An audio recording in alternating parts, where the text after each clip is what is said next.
toutes et à tous.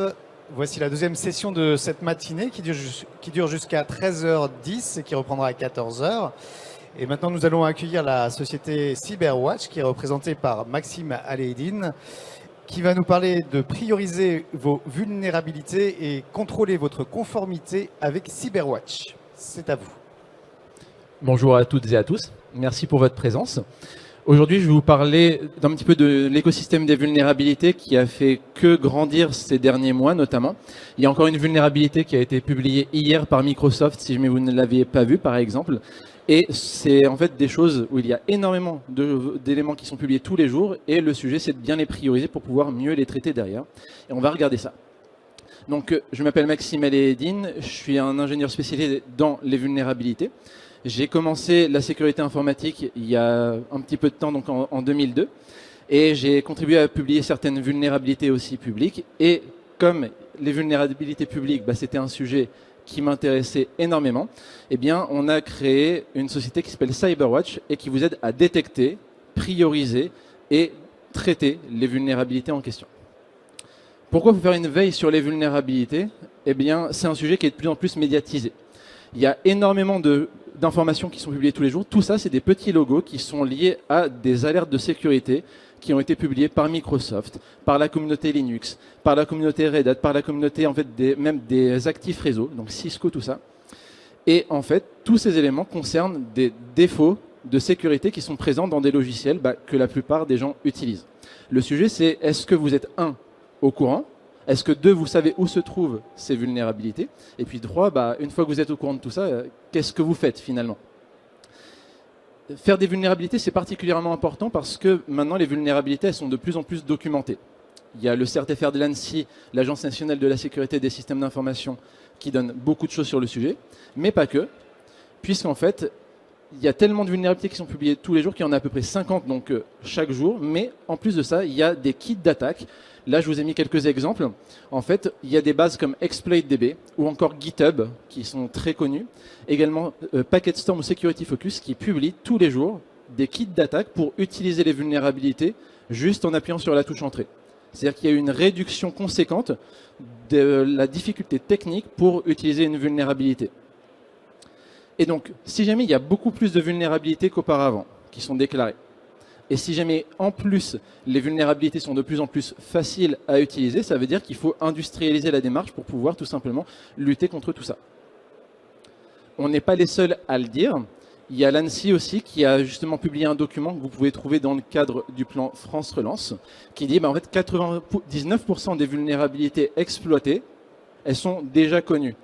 Sous-entendu, en fait, les pirates, ils s'amusent pas spécialement à mettre en place 30 ans de R&D pour trouver des vulnérabilités et pour vous attaquer. En fait, il y a beaucoup plus simple. On peut utiliser des vulnérabilités déjà publiées depuis plusieurs mois pour faire une attaque informatique qui est efficace. Et donc, quand on voit qu'il y a autant d'informations disponibles sur Internet et que on est dans une équipe sécurité informatique dans n'importe quelle organisation, le problème, c'est souvent qu'on n'a pas le temps de faire cette veille au quotidien. Et pire encore, c'est une fois qu'on a déterminé qu'on n'avait pas le temps de faire la veille, on a aussi rarement le temps de tout traiter dans les bons délais. Donc, la clé vraiment de tout ça, c'est de bien prioriser. Sur la priorisation, nous, concernant Cyberwatch, ce qu'on vous propose, c'est un outil qui vous accompagne sur différentes phases et une partie assez importante qui est la cartographie. C'est-à-dire qu'avant de faire des scans de vulnérabilité, en fait, il faut déjà savoir ce que vous avez à scanner. Et donc, on a un outil qui vous permet de faire une recherche des différents actifs que vous pouvez avoir pour vous aider à trouver ce que vous avez et derrière prendre les bonnes décisions sur ce que vous voulez scanner très concrètement. Parce qu'il y a certaines personnes qui vont dire en fait, je ne vais pas scanner tout mon système d'information, mais seulement une partie qui est très exposée, par exemple. Derrière, on a notre propre moteur de scan de vulnérabilité qu'on édite depuis 2015, depuis la création de notre entreprise, c'est vraiment notre expertise. Et ce moteur, je vais vous montrer un petit peu comment il fonctionne après, il est très flexible pour intervenir même dans des réseaux totalement déconnectés du reste du monde. La chose importante, c'est que vous pouvez marquer dans Cyberwatch vos priorités métiers. Ça, on ne peut pas le connaître à votre place, mais vous pouvez dans Cyberwatch dire « Ok, là j'ai plutôt des enjeux de confidentialité, là j'ai des enjeux de disponibilité ou d'intégrité ». Et une fois qu'on a ces informations-là, on rajoute une information qui est précieuse pour vous. On fait une veille directement sur tout ce qui est exploit, justement les petits kits d'attaque que je vous montrais tout à l'heure. On vous indique automatiquement toutes les vulnérabilités qui ont des kits d'attaque et surtout on vous dit si jamais ce sont des kits d'attaque utilisables par quelqu'un qui est au collège ou par quelqu'un qui a 3 doctorats. L'idée c'est de vous dire, ok, là a priori, ça ce sont des vulnérabilités où il y a une réelle probabilité d'attaque contre vous.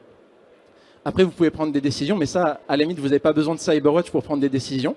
C'est plutôt que vous pouvez prendre des décisions et les capitaliser dans le logiciel pour que lorsque une action classique, vous acceptez un risque, que vous puissiez donner la preuve et la raison de l'acceptation de ce risque.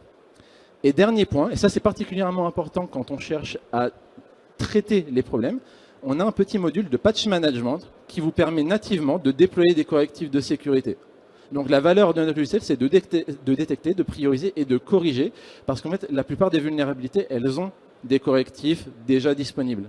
Maintenant, la plupart des éditeurs ne publient les vulnérabilités que lorsque les correctifs sont publiés également. Au niveau de l'architecture, on a donc un service de veille qui est mis à jour toutes les heures dans une base de connaissances qui est hébergée en France chez OVH. Et cette base de connaissances, toutes les heures, même la nuit, c'est pour ça qu'on est aussi capable de vous indiquer des vulnérabilités qui ont été publiées donc, hier soir. Et bien en fait, cette base de connaissances, elle agrège des informations sur les vulnérabilités, sur les informations fournies par les éditeurs et également sur les kits d'attaque mis à disposition par la communauté. Et après, vous avez la possibilité de déployer des scanners CyberWatch dans votre système d'information, dans un cloud que vous gérez. Et un des avantages aussi de cette solution-là, c'est que quand on trouve des choses, eh ben, ces informations sur les résultats de nos scans restent chez vous. Il y a certaines sociétés qui aiment bien tout remonter dans le cloud. Pourquoi pas? Ils appellent ça de la télémétrie. Mais quand la télémétrie remonte des informations qui permettent de vous attaquer, c'est à vous de mesurer le risque associé à cette information-là. Nous, ça reste chez vous. Au niveau des modes de scan, on permet de faire différentes approches. Et l'approche de base qu'on recommande, et ça, vraiment, c'est une information. Si jamais vous lancez des scans de vulnérabilité avec n'importe quelle solution, je vous encourage vraiment à aller dans cette direction-là. C'est faites, s'il vous plaît, des scans qu'on appelle des scans authentifiés. Pour la simple et bonne raison que des scans authentifiés vont vous donner beaucoup plus d'informations intéressantes pour des personnes qui sont du côté défense, parce que ça va vous donner des informations beaucoup plus complètes et notamment des choses toutes bêtes. Ce poste de travail, par exemple, il a aussi une application Google Chrome. Ben, je ne peux pas voir, depuis juste les ports réseau de ce poste de travail, qu'il y a Google Chrome d'installer dessus. Je suis obligé d'avoir accès à l'intérieur de cette machine pour trouver cela. Et donc, comment on fait nos scans authentifiés? Soit vous nous donnez un compte utilisateur, on se connecte sur la cible via des protocoles connus comme SSH pour tout ce qui est Linux, Unix, WinRM pour le Windows ou SNMP pour les actifs réseau. On est même compatible avec différentes solutions comme aussi Walix, par exemple, pour extraire les informations d'authentification à la volée. Ou alors, chose particulièrement utile en mode télétravail, vous pouvez installer un agent sur les postes de travail, par exemple. Et dans ce cas-là, l'agent va envoyer des requêtes vers le scanner CyberWatch. Petite originalité aussi de notre solution, c'est que le mode avec ou sans agent donne exactement le même niveau de fonctionnalité. Vous pouvez déployer des correctifs avec ou sans agent à votre convenance.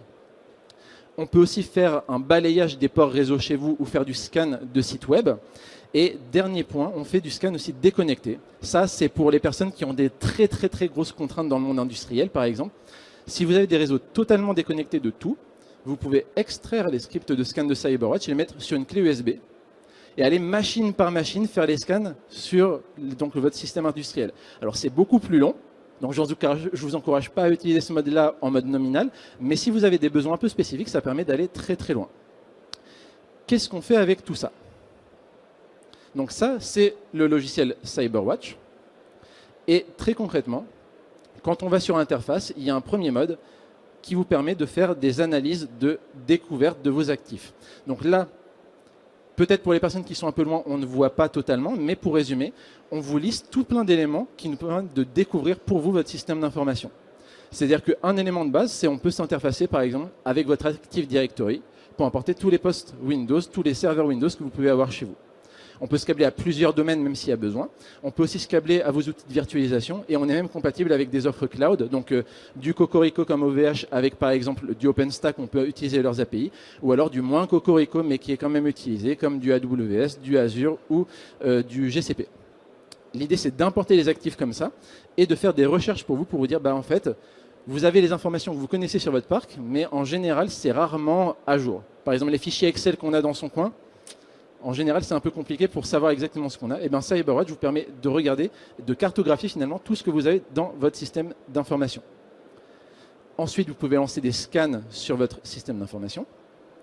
Et les scans vous donnent derrière des informations sur aujourd'hui, combien vous avez de vulnérabilités qui sont prioritaires, c'est-à-dire combien vous avez de vulnérabilités qui, parmi toutes celles que vous avez, nécessitent une action a priori un peu plus rapide que les autres. Parce qu'il y a des vulnérabilités où vous pouvez vivre avec, il y a des vulnérabilités, chaque jour de plus que vous laissez ça dans votre système d'information, c'est un jour de plus où un pirate peut rentrer.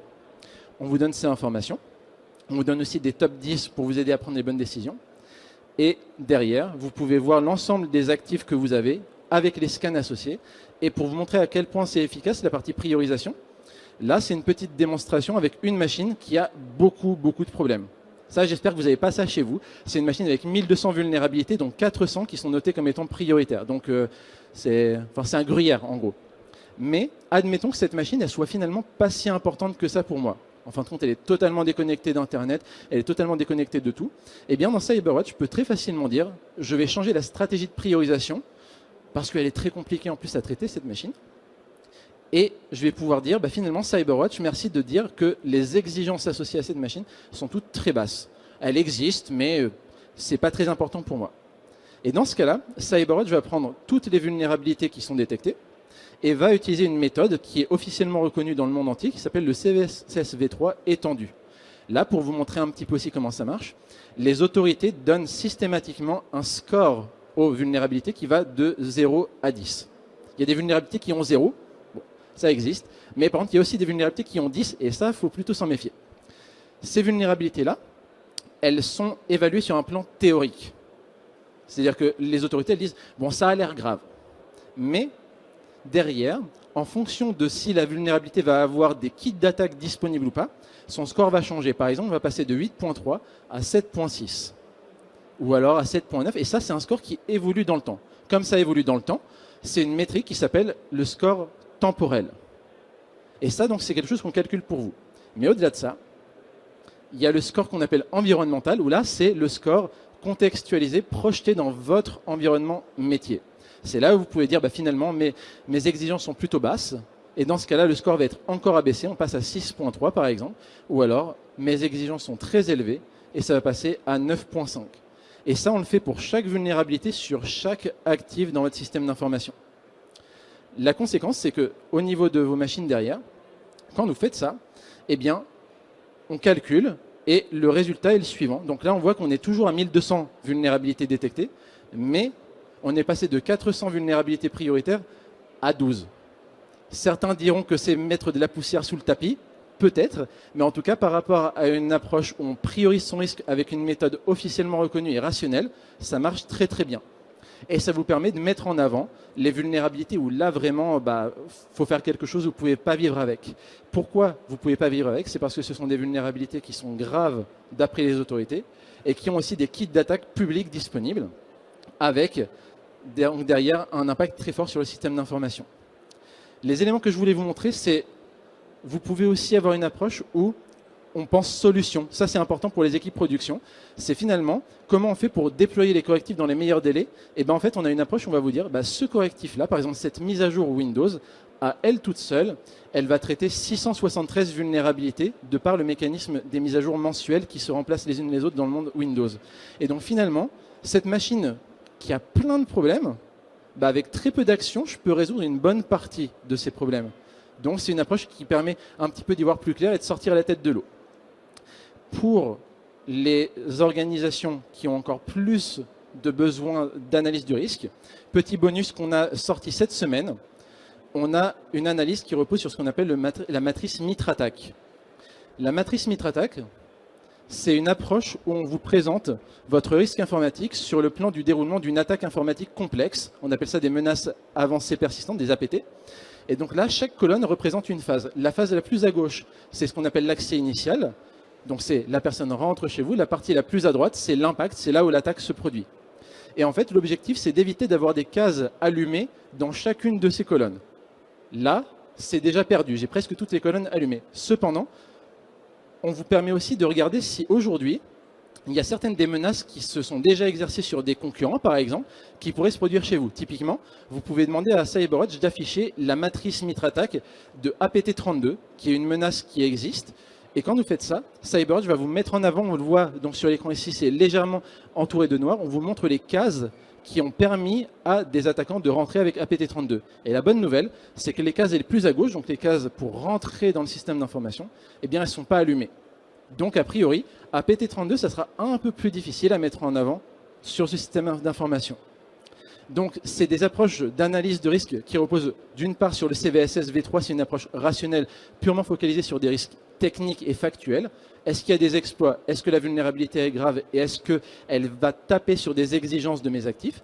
Et là, c'est une approche un peu plus orientée. Eh bien, je décompose une attaque complexe et je regarde si jamais chaque phase de cette attaque complexe peut se produire chez moi et à quel niveau.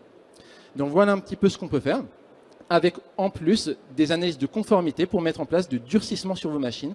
Concrètement, c'est une fois qu'un pirate rentre chez vous, ça va être difficile pour lui de faire ce qu'on appelle un déplacement latéral. Et on le fait tout simplement en activant des règles qui vont mesurer des clés de registre, qui vont mesurer aussi la présence de certains fichiers de configuration. La règle la plus récente que je puisse vous indiquer, justement, c'est la vulnérabilité qui est sortie hier. En fait, pour information, c'est une vulnérabilité qui utilise des contrôles ActiveX. Donc, rien de bien nouveau sous le soleil, c'est très classique. Sauf que là, Microsoft dit, il n'y a pas vraiment de correctif pour le moment, donc débrouillez-vous. Par contre, il y a une mesure donc, que vous pouvez activer dès maintenant, c'est désactiver les contrôles ActiveX. Comment on fait? Eh bien, on vous fournit le script de clé de registre officiel édité par Microsoft, mais surtout, on vous permet de tester la présence de ces règles-là sur vos machines. C'est-à-dire que si vous déployez CyberWatch avec cette règle-là, vous saurez exactement quelles sont les machines qui, aujourd'hui, ce mercredi, sont vulnérables à la fameuse CVE 2021, donc 444, qui est sortie hier soir. Donc voilà un petit peu ce qu'on peut faire pour de l'analyse de risque et pour vous aider à y voir plus clair sur les vulnérabilités et les traiter dans les meilleurs délais. Et puis quand on ne peut pas trop les traiter, comment mettre en place des contre-mesures efficaces. J'essaye de faire synthétique. Et donc pour terminer, simplement pour vous dire qu'on est sur le village Exatrust. On est une société française. On a du support et le logiciel qui sont disponibles en français et en anglais. Et on est sur le stand A7-8. Et donc on sera ravis de vous y retrouver pour faire des démonstrations plus avancées si vous le souhaitez. Et en attendant, je suis disponible pour répondre à toutes vos questions dès maintenant. Merci. Donc s'il y a des questions, merci de lever la main et je passerai le micro aux personnes qui veulent intervenir.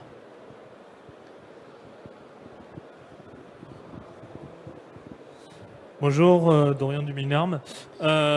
Concernant MitraTac, est-ce que sur des serveurs en standalone CyberWatch, c'est accessible ou c'est avec une connexion Internet? Ça se déploie en mode totalement déconnecté aussi pour les clients. Dans ce cas-là, par contre, la synchronisation avec la base de vulnérabilité qu'on met à jour nous toutes les heures, c'est à vous de la faire en téléchargeant un fichier, en le mettant chez vous. D'accord, très bien. Merci.